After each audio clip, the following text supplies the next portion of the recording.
Welcome to the Volk Furs Podcast. I'm your host, Garrett Volk. The fur trade has a rich history dating back to the 1500s.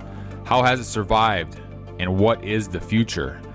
I will take a look at the history of the fur trade, in-depth discussions on various topics pertaining to trapping, fur fashion, interviews with industry experts, and much more. If you are addicted to fur, this is your podcast.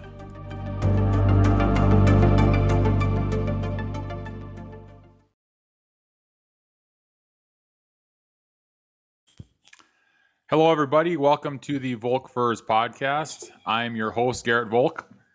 Been a while since I've been on here. I think June 8th or June 9th or something like that. So it's been a busy summer, and I haven't had time.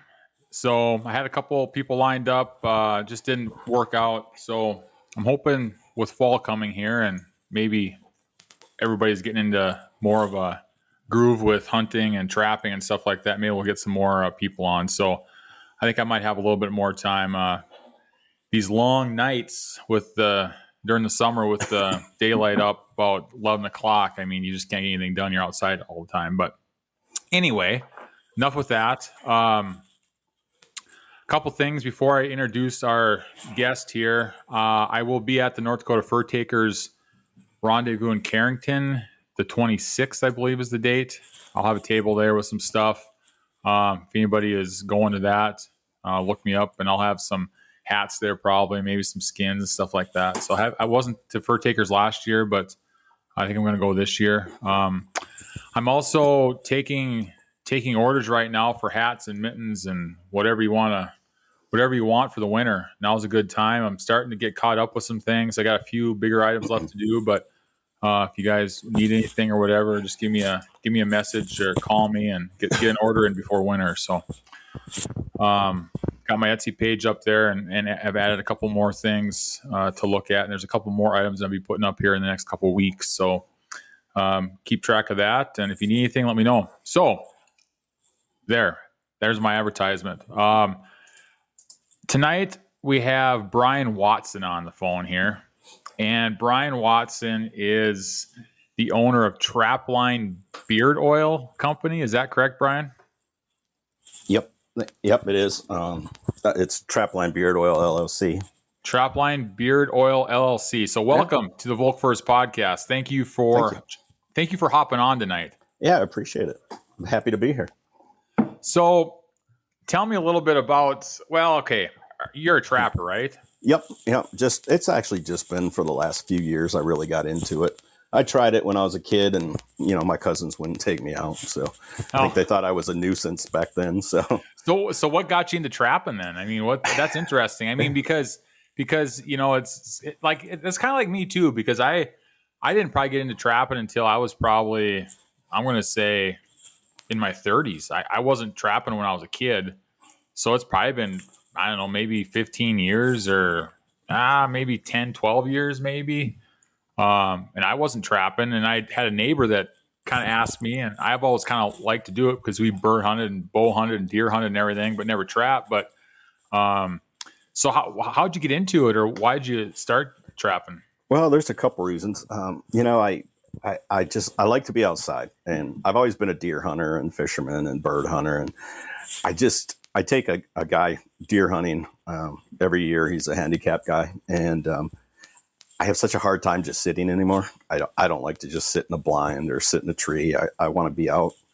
And something about trapping, I like, you're out there, you're looking around, you're trying to outsmart these animals. You go set your traps, you can come back tomorrow. You don't have to just sit there all day.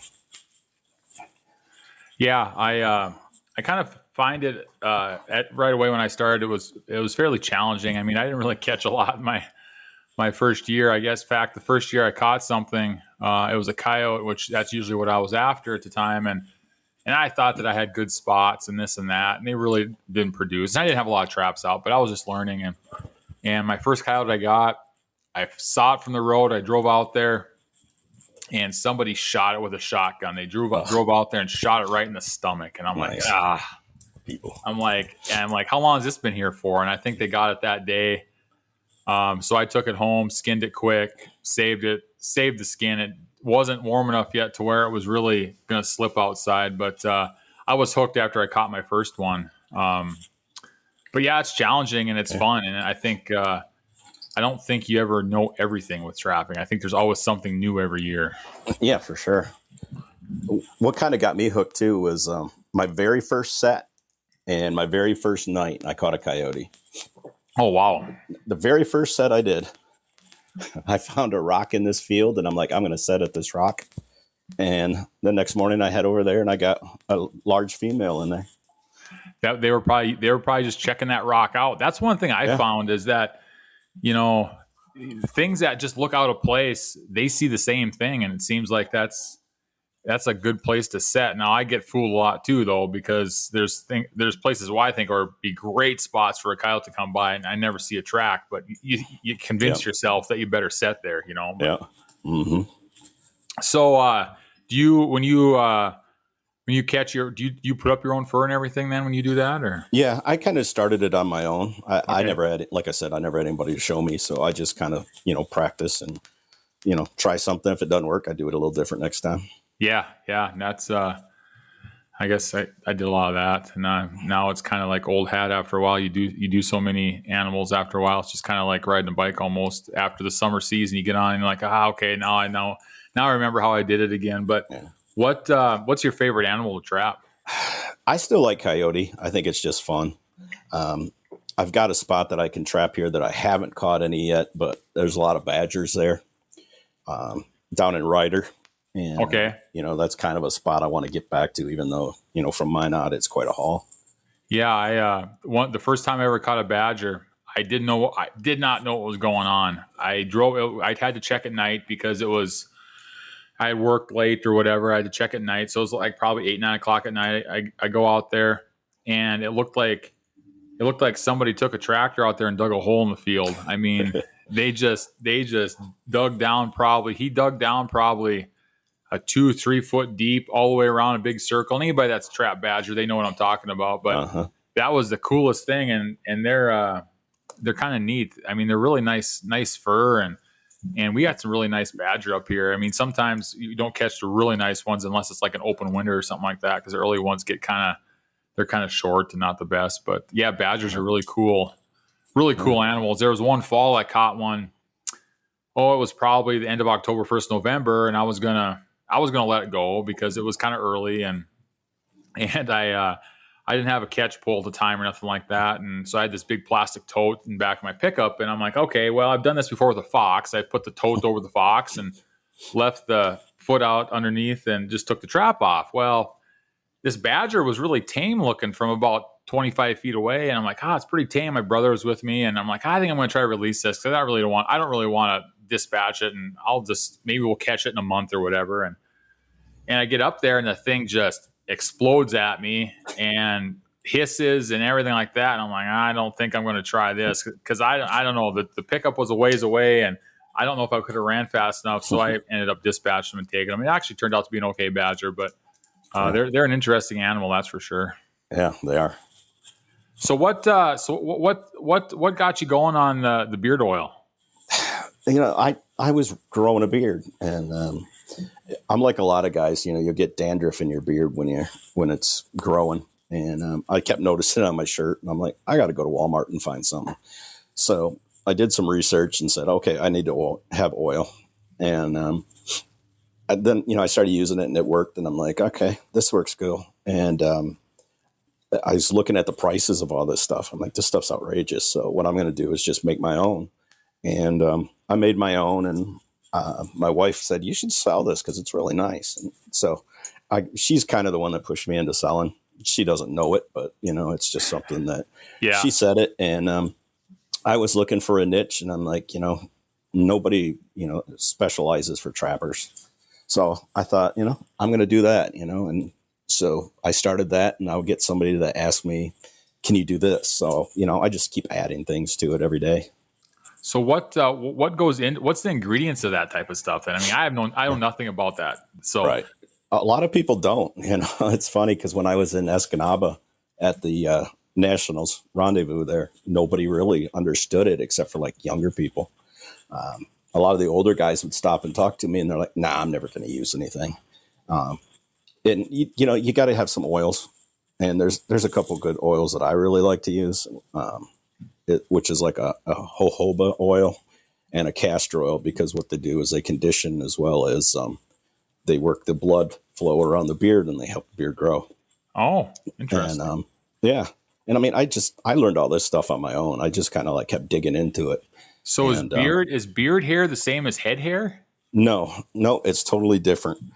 Really? And yeah, and I tell people, I teach people a lot about it, because they like a lot of guys will just use regular shampoo on their beards, but it's a totally different kind of hair.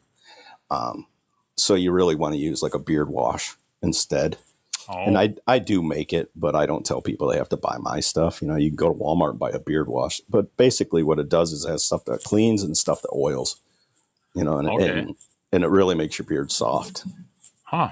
Interesting. That's, when I first saw that you had those products, I'm like, beard oil. I'm like, what the heck? I'm like, I mean, I can't grow a beard. I mean, I can grow enough and then it stops growing, and I just trim it. I don't really have really a lot of length, but I haven't had a clean shaven face for years, but I just can't grow it any. I mean, I'd look terrible if I tried. It'd probably take me 5 years, but some people can grow a beard in 3 days. And I can imagine, I don't know. I'm just guessing here, just kind of talking out loud. And I'm assuming that, being outside all the time is hard on your hair or hard on your beard. I mean, is that a thing? Like if you're out in the winter, say you're out in the trapline all winter and you got frost on your beard and you got all this kind of stuff. I mean, that's got to be hard on your hair, isn't it? Or yeah, it is. It is. But if you take care of it, I mean, you got to want to have a beard and you want to have it look good. Yeah, right. There's people that just don't care, and they that's just let it go, right? Yeah, and that's not how I am. I mean, I want mine to look good and smell good. So, I started making this. So is the beard oil, is that protected from anything, or is it just kind of keep it healthy? It just keeps it healthy. And then I have a beard balm, which is like a thicker stuff that has beeswax and shea butter and some oils in it. Oh, and that actually helps it from going like berserk. If you look like Cousin Eddie from Christmas Vacation, he's been looking, Randy Quaid, the way his beard looks lately. But if you use a good beard balm, it kind of keeps it under control, as well as, it puts oils into your beard that makes it soft too. So is this something that you apply every day, or how do you use it? I guess explain kind of how you use it, or the process for that. Like if you get out of the shower, like say you get out of the shower, or day-to-day uses of it. I mean, do you use it every day, or is it every other day, or how do you do that? What's the process? Well, my beard's probably maybe 8 inches long now off my chin. So, okay. I use it every day. I'll use a balm at night, just because I don't want to wake up with it going crazy. Sure. And then I use oils in the morning, and the oil's just for the skin, really. It's not for the beard itself, but I do work it in there because it does have a good scent. So, right. Huh. Interesting. So yeah, it's something I use every day, and my beard's soft. It's really soft. So, So how was the reception at Escanaba then with everybody? You had to explain a little bit, but were they kind of like, yeah, this is kind of a cool deal? Or, I mean, did it fit in with the whole trapping type, thing going on over there? Or? Yeah, quite a few people really liked it. And I sold quite a bit while I was there, mainly to some younger guys. And I got some, guys that are going to be customers for life, I actually had an older guy stop in. I don't even remember. I think he's from Missouri or something like that. And he just had like a small beard, but he wanted to try it. So he bought some sweet tobacco balm. And I guess as he was walking out, he put some on his face. And then the next morning he came by and bought a bunch more stuff. And he brought his wife over to introduce her to me and stuff. Oh, really? So yeah. like my face is like really pretty short hair, but I keep it, is there like a length that it works the best at? Or if you have hair on your face, is it worth trying some stuff like that to keep you, what do you think? Well, if it depends too, if you're dry or not. And if it itches a lot, an oil really does help that. Yeah. Because it's conditioning the skin. Sure. But, even like a beard balm, it'll give you, it's almost like a cologne, okay. Not a super strong one, because I use different scents, and I have a sweet tobacco that people seem to love. Okay.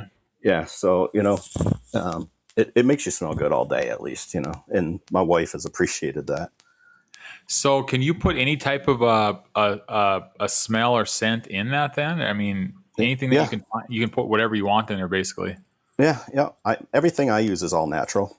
Um, so I'm always looking for some good essential oil scents, and I Okay. just keep experimenting. I'll make something up and have my wife smell it and say, "Hey, would you like that?" She's my tester, Oh, nice. just to say, yeah, I would like that, or I wouldn't. So So how long have you been doing this then? Like when's the first when did you first sell a product? I first started selling in April. Oh, okay. I decided to go live in April. I had a guy here in Velva trying it out from the Wildlife Club Yeah. before that to see what he thought of it. He's got a long beard, so I actually went live with it in April, and it's doing pretty well. I actually got a lady I just sent a whole bunch of stuff to down in Indiana. She's a barber. Huh. Yeah. Neat. Well, yeah. The guy from the Wildlife Club, Mike, he had actually given some to his buddy that was retiring from the military, and for him to try out. So he went to the barber shop, and this lady barber, she said, "This is the best stuff I've ever had." She goes, "I've never seen somebody sit in my chair with a beard as soft and as well maintained as yours." So, Oh, wow. so she called me. She's like, "Hey, I want to sell your stuff in my store. Can you send me some stuff to try out?" I'm like, "Sure." Wow. So, like the process of making and stuff, is it something to where after a while you start selling? I mean, is it time consuming to make or? Yeah, I'll make like 32 bottles of beard oil, and it takes me like 3 hours. Oh, Um, so, that's time consuming. It's not terrible. My yeah. balm is a little longer because I have to melt the beeswax in the shea butter, Oh, sure. you know, so that'll take me quite a bit longer to make that. But it's not bad. You can make a whole bunch in a day if you put your whole day into it. Oh, that's pretty cool. I know I saw you. I never got a chance to stop by your table when we Yeah. were in Velva for our rendezvous, but I keep seeing stuff on Facebook and everything, Yeah. and some posts and stuff. I'm like, I gotta get Bryan on here talk about his beard oil because it seems like a pretty unique thing. Yeah. And then I see that you were at Escanaba, and I was thinking Mhm. about here a while ago. I was thinking about going to Escanaba. I was like, I gotta get over there and whatever. And then I learned that they're going to do it in Sioux Falls next year. So I think Yeah. I might go down to that one. But then I'm like, I saw Bryan was over there, and Yeah. I'm like, I got to get him on, and Yeah. we got to talk about this. So Yeah, Escanaba was great. I had a great time. I wish I didn't have anybody with me. I wish I had somebody to watch my table for a while so I could go, visit, because there was so much going on there. yeah. So describe the experience a little bit there? I mean, I know that like you said, you maybe didn't have a lot of time to go around, but is there just all sorts of I've never been to a big national convention like Mhm. that, and I have to get to one of these years. I mean, hopefully next year down in South Dakota, which is a little closer for us. Right. But is it what's the atmosphere like? I mean, is there young and old, and all sorts of types of trappers and people that are attending that? Or Yeah, there was everything. There was men, women, kids, older people. Some of the guys from some of the Alaska TV shows were there. They did a lot of demos, which was pretty cool. To them just teaching younger people and teaching whoever right. better beaver trapping or better mink, whatever it happened to be. So if you had a recommendation for somebody to say, hey, you need to go to if they say, hey, should I go to the national convention? I mean, it's worth going, isn't it? Or, Yeah, it is. I mean, they got food there. I think they had a concert. I left on Saturday morning because I wanted to okay. drive back here. Yeah. And it was like 12 and a half hour drive. So That's a good drive. yeah, I didn't stick around for a concert. I believe there was one. But they had like dinners and things there for members and stuff Oh, like sure. that of the Trappers Association. It was a I good had time. I had John Daniel on a podcast here, the president of Yeah. that here this last spring, and talked about that, and he's talking and stuff. I'm like, I just about signed up to go, and then I'm like, it's Escanaba, that's a ways, and there's other stuff going on, so I'm hoping to be down in South Dakota next year. I think that'll be fun. It sounds like it's filling up already, is what I got an email the other day. Yeah, I got my booth. And so if you want to ride with somebody, we could go together. It's up to you. Yeah, that sounds like I'll have to keep that in mind because that's a long trip, one Yeah. person. And Yeah, it's like the nice thing is I have a sister. That's she's the anchor for the 4 o'clock news for Kelowland News in Sioux Falls. So I have a reason to go down there. Yeah, for sure. And if she's listening to this, which I don't know if she listens to my podcast, I haven't made it down there yet. How many years she's been down there. And I'm thinking I probably should go since the trapping conventions in Sioux Falls, and that's where she lives. So yeah, that would probably be a good idea. That might be a good idea, but I don't. Or she'll think you're avoiding her. Well, I might. She's quite a bit younger than me, so I was gone out of high school by the time she was in school. So I was. Yeah. But anyway, I should probably make an effort to be down there. But anyway, I look forward to that. So are you going to be heading to Carrington next weekend then at all? Or? Yeah, I'll be there. I'm going to head down Saturday morning.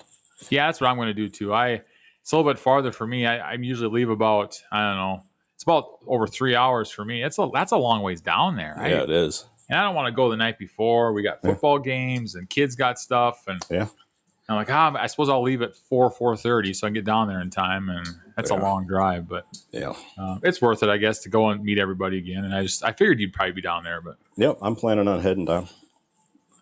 I know that Daryl Crandall's going to be giving a speech down there, so that'd be pretty cool. Yeah. Lot of fur knowledge on that one. That a lot of those old guys, there's a lot of that. Just kind of, the industry's so small anymore, and the way the market has been, and the way it seems like the youth aren't getting into anything anymore, like the trapping. And I think it has to do with maybe some of the small town, thing where there's not as many, there's not as many farm families anymore. I mean, I grew up in a farm family. We farmed and everything. And I still I live a block down from where I grew up, as my childhood. But, and my dad and brother are still involved in farming a little bit. But, when I was a kid, everybody in school was, either hunting or doing something on the farm. And now there's not a lot. So you're starting to lose a lot of that knowledge. And these young ones aren't coming up to, so it's kind of one of those things, I kind of was big into, I still kind of am, but into family history, genealogy here a couple years ago. And I realized probably 10 years too late that there's a generation, in case my example, there's a generation in my family that didn't really get any information from all the older ones about where everybody came from. Right. And I was just about too late to get out some really good information because everybody, of course, there's one thing in life, everybody dies, that's one guarantee. And same thing with trapping. I mean, a person needs to get some information from these people before they're gone, because there's not a lot of coming up after that. But. Right. And that's another reason I got into trapping. I was sitting back looking and going, there's not enough young people doing this. I mean, I'm 53. Yeah. I'm getting old, but it's, I would like to have some influence on some younger kids, and these ones that show up at these conventions and things, at least you can give a little positive feedback to these young kids that want to get into it. Yeah, I think just a little exposure. I mean, I think since I've been doing my fur hat stuff and I started out raw fur buying here back in, it's been 2000. It's been almost not quite 10 years, but then I started making fur hats and stuff in 18. So I've been like probably 5-6 years doing fur hats and stuff. And you see the kids, up in this area, nobody was really exposed to fur really, because nobody really did it. And there were some trappers around here back in the 70s and 80s and stuff. But those guys now are, 65 and 70, don't do it anymore. But, you're out and about and they see you wear your fur hat, or they call you up because they're out pheasant hunting with their grandma and grandpa and they shot a fox or a raccoon and say, "Hey, I got this fox. Can I bring it by?" And so these little kids come by, they're, 12, 13, whatever. They come by and they, sell a fox to me for $5 or whatever the case is. And, and it just seems like the more exposure, and then they kind of get interested in it more. So, yeah, I mean, it's kind of, a person doesn't have to really beat it home so much. You just have to have it be out there and be available for people to take it in. And I think that's in the trapping and the fur world. I think, the fur I've had people over the past probably couple of years now, these fur coats used to be in the 80s and the 70s, right? Mink coats, and fur coats aren't in style anymore. And there's people that are cleaning out their mother's closet, I suppose, after they pass on. And they call me up and they say, I got these 2 or 3 fur coats that I don't know what to do with them. I'm like, well, there's really no market for them. Nobody wears fur coats anymore. And I said, they're really not worth a lot. And I'm like, you just have to get rid of them for pretty much nothing, or keep them, or try to wear them, which they're not going to wear them. No. But, you know, back in the day, people wore a lot of fur like that back then. But now nobody wears fur, so it's really not visible. And that, but when the kids start seeing that stuff, they want to touch it. Or like, you know, I've been at some of these, we had an all school reunion up in Sherwood this last summer in July. And I had a table there I had some can koozies and some hats and stuff. And of all the people that came by the table, the kids were the ones that always would touch the fur and feel the fur for the most part. Right. And it got their interest a little bit.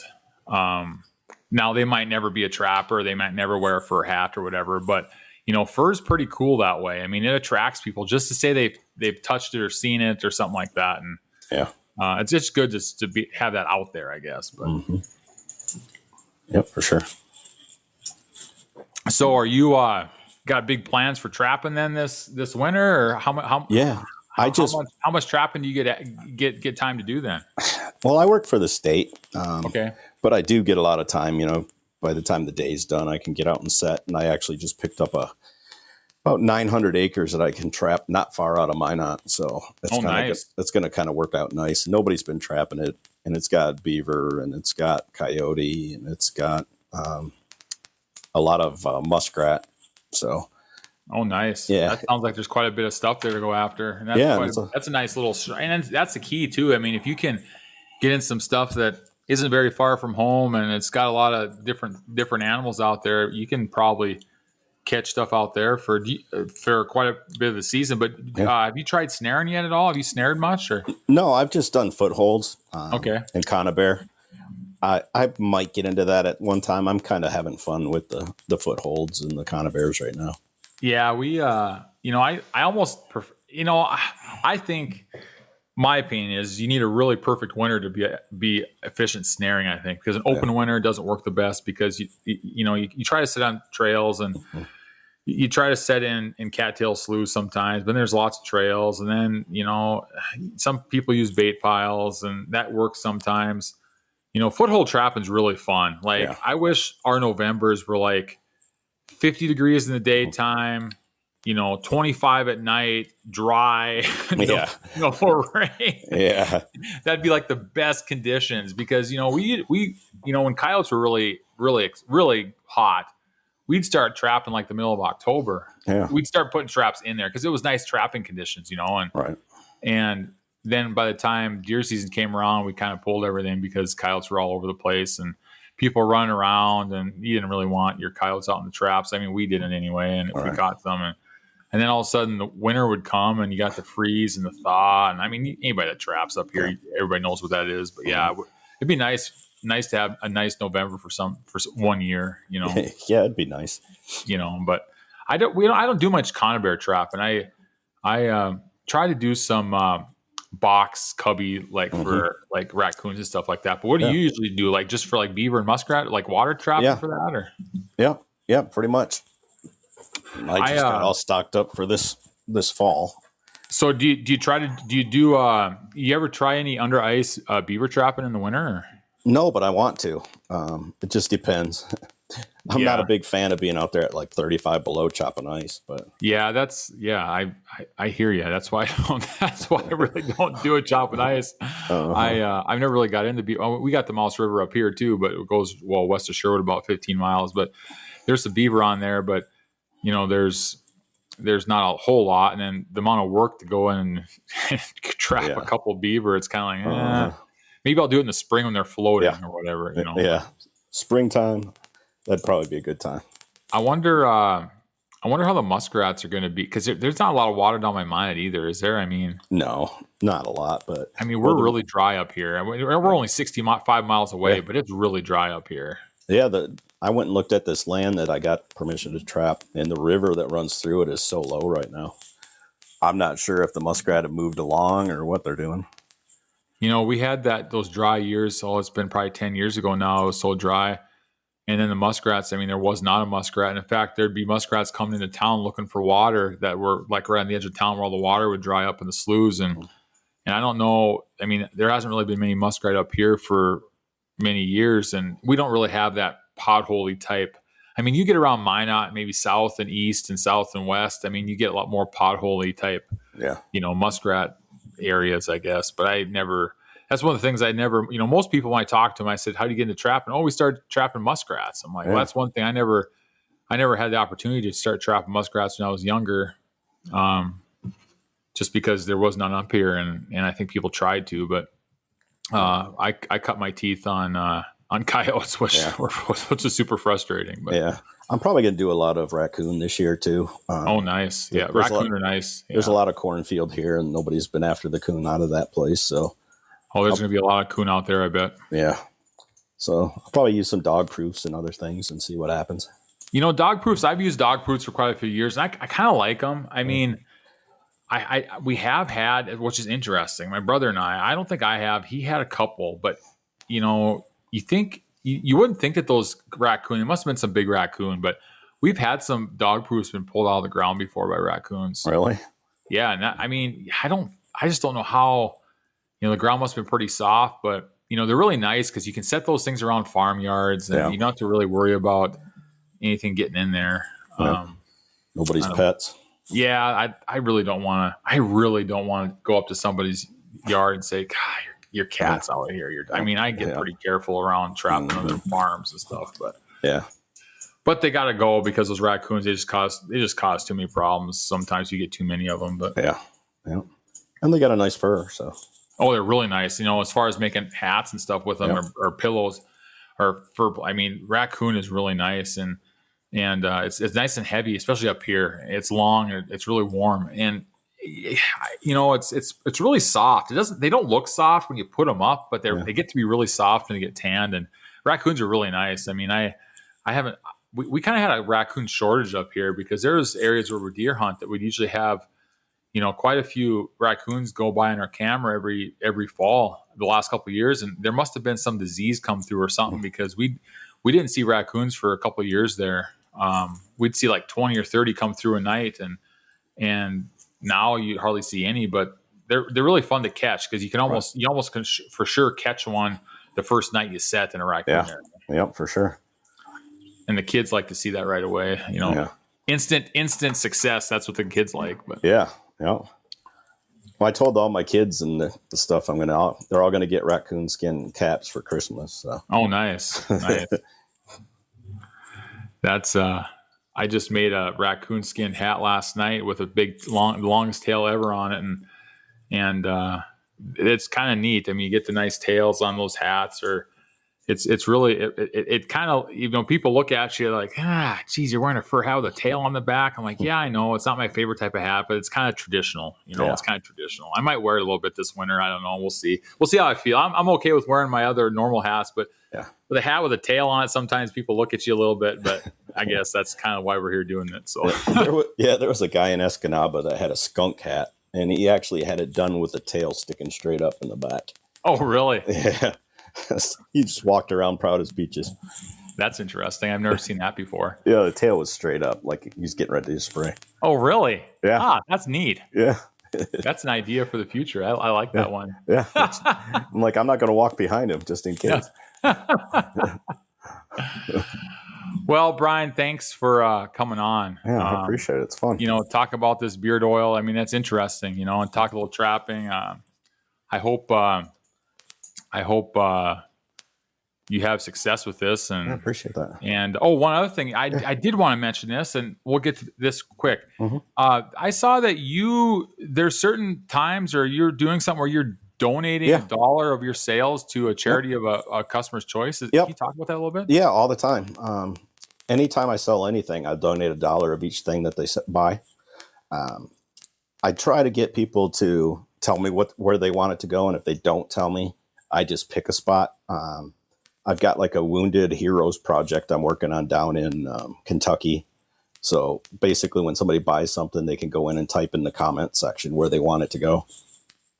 Oh, that's awesome. Yeah, and I'm working on getting it to Prairie Grit up here. Oh, sure. Yeah. I've been working with those guys about having it set up so they can see it. And, and I feel like it's just something I can do to give back. There's not much profit in beard oil. Yeah. But if I can give something back to anybody, I like to do that. And I'll go out on Facebook when I'm done and say, hey, you know what?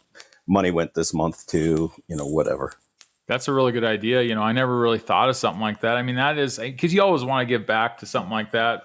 I mean, you really don't think about that stuff. But I mean, when I first saw you doing that, I'm like, well, that's pretty awesome. I mean, that's kind of like saying, hey, yeah, I mean, people are like, hey, this guy cares, right? I mean, and that's nice to see, especially for small businesses. Yeah. I mean, I started out by just, planning on giving it to like trapping associations or hunting associations. Yeah. And I thought, there's so many good places out there that can use the money.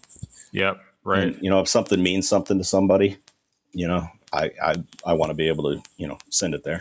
Oh, right. No, that totally makes sense. I mean, I think that's when I saw that, I had it on my notes. I should have mentioned earlier, but yeah, that's something that's really, you're paying it forward big time there, Bryan. Yeah. Thanks. I'm trying to. And I think that's really good. I saw that and I'm like, wow, I never thought about it. I mean, you think about it, but you don't think about it, but that's great. I mean, I know it's not a lot, but it can add up. So every bit helps, I think. I mean, that's something I've learned over the years. Every bit helps, and sometimes it's just the thought that makes somebody's perspective on something change or give them a little hope. Or I mean, it just emotions sometimes and point of view, and the mind is a mysterious thing, and sometimes just a little kindness goes a long way in making somebody's day or making some organization think, hey, this is great. I mean, I think. Sometimes I think people think, in my opinion, this is just my opinion, that sometimes people think that, big monetary donations and stuff like that are the only way to go. Well, sometimes it's just the action of doing it, even if it's, like you said, a couple bucks or whatever it turns out to be every month. Right. That's great. Yeah. Thanks. Well, thank you for doing that. I think I think anybody would say that's great. So great. Appreciate it. Well, I think that's all I got. Like I said, thanks again for coming on. I think we're going to talk again. I mean, it was a good conversation, and I might check in with you here after the season, see how you did on how you did on your trap line, and see if you got any new products, and I'm sure I'll see you maybe some other trapping function, whether it's Carrington or some other place. And yeah, for sure. So thanks, Bryan, for coming on. I appreciate it. Have a good one. So everybody, that was Bryan Watson with Trapline Beard LLC, Beard Oil LLC. I got to get that one down. Check out his website. He's on Facebook. If you got a beard and you need to condition your beard, he's got the stuff for you. So thanks for listening. And until next time, take care.